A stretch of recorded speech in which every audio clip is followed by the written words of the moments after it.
And so what this free webinar is about is the art and mastery of long-lasting relationship.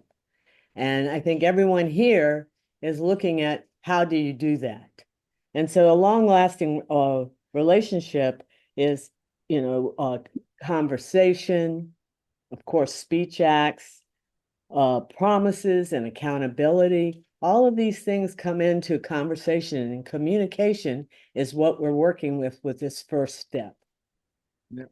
And people, it's interesting. I'm sure some of you might have heard this before, but if you're standing in front of a room or even talking to an individual, 90% is the mood and intention in which you're speaking, plus the shape you're in. It's not the words coming out of your mouth. 90% is what they're sensing from you. 10% is the words coming out of your mouth.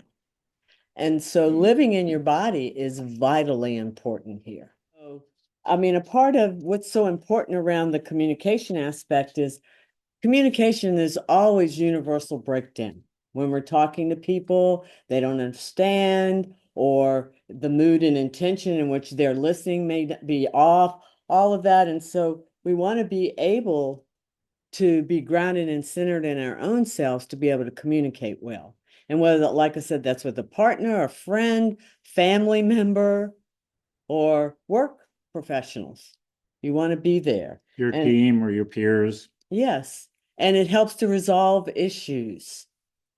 How many conversations do you have that never get resolved? Because some kind of happens or conflict or that type of thing.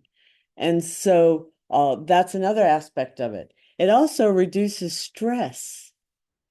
If you can be present and relaxed in who you are and in your communication, you're not, oh my God, am I saying it right? You're not up here, you're in your whole soma. Soma is mind, body, and spirit, however you see that. We've never had a couple that we've worked with that communication wasn't an issue. Yeah. So let's talk about language for a moment. There was a couple of linguists that came up with this thing called speech act theory. Speech act theory. You can't.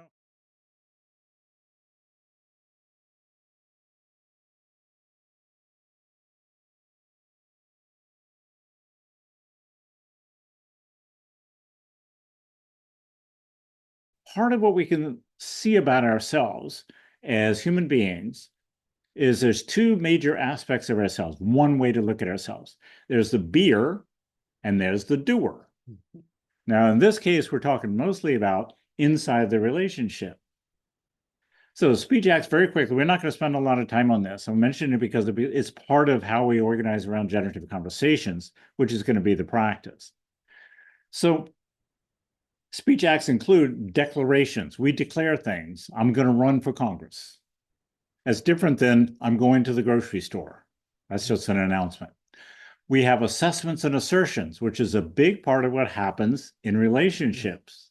We assess each other. We have opinions. And we ground those opinions like, I think you're doing this. I think you're embarrassed about this. Why do I say that? Because you turned all red. So the assertion, my grounding of the assessment, is the verifiable objective side of what I'm seeing and my interpretation of what I see. So this becomes very useful when I have to have a conversation with my partner because they're doing something that maybe they can't see. So I'll better be able to say, and you did it here, and you did it here, and you did it here. Not like trying to get them, but just as a sense that they understand where I come from when I make an assessment is like, you're really off base here. Something like that, whatever the assessment is. Then we have what becomes very operational. What we're going to focus on more is making requests, making offers, making promises. So why is this important? Consider how many requests you made or received today. How many promises you made this week. These are the things that human beings do to coordinate together. These 6 speech acts, that's what we do when we coordinate. Everything we do falls under one of these categories. We do it so much, we don't pay attention that they are skills. Effective request is a skill. Effective offers is a skill. Making promises is a skill. How often do you made a request and not get a promise? How often do you receive a request and you did make a promise to fulfill and things moved on? Without the promise, there's lack of accountability. If I don't make a promise, how could I be held accountable? If I make the promise, accountability is in play. Mm-hmm. You didn't make those calls you said you were going to make. And then you lose trust. And whether it's in a personal relationship, professional, whatever, then you can't, I mean, if they keep doing that, then you lose trust. And then you have to build trust again. And so a part of that is keeping your commitments by promises. We elicit an out loud, clear promise, and by when it will happen. Now, some people would do this with some people that go, oh, that's way too rigid. Mm-hmm. Could be. Mm-hmm. But also, if you don't do these things get really loose and often way too loose. And in a relationship, if I say I'm going to do something, if you say you're going to do something, now everybody's had this experience and you don't, you know what's going to happen. So it's something to get very good at. It's a skill that we want to be able to embody, making requests well, making offers well, making promises well. Be willing to make a promise. And inside of making promises, if I get asked to do something and it doesn't fit, I have to be willing to go, that doesn't work with me. I'm not going to be able to do that. Right. So being willing to decline, and if I'm on the receiving end of a decline, be willing to accept the decline. This is a big stumbling blocks in a lot of places, not just personally, but professionally also. So this is the basic skill of getting things done. And it's a big piece of the generative conversation. Monitoring, being able to control and manage your reactiveness. Mm. This is another big piece in generative conversations. If I get reactive, I'm either pushing against, arguing, complaining. I disappear, like I'm not in the game anymore, or I acquiesce, whatever you want, even if it's not what I want. Or I freeze up. I can't do anything. Manage the mood. This becomes very critical, not just in relationships, but professionally and life in general.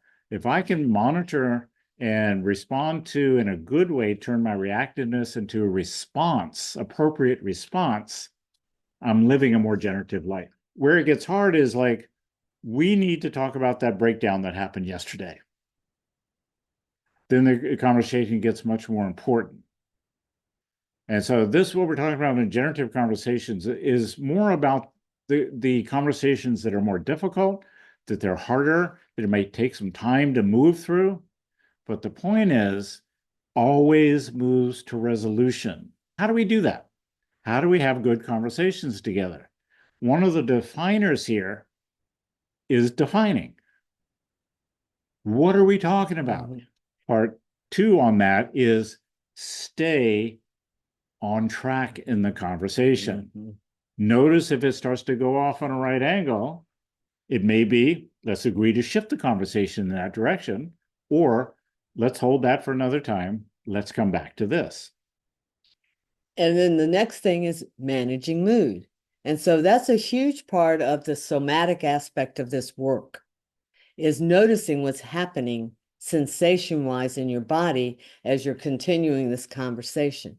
It's the way you can manage your mood. So it's useful for these conversations to be planned. And it may be, doesn't work today. Let's have it tomorrow. Well, what time tomorrow?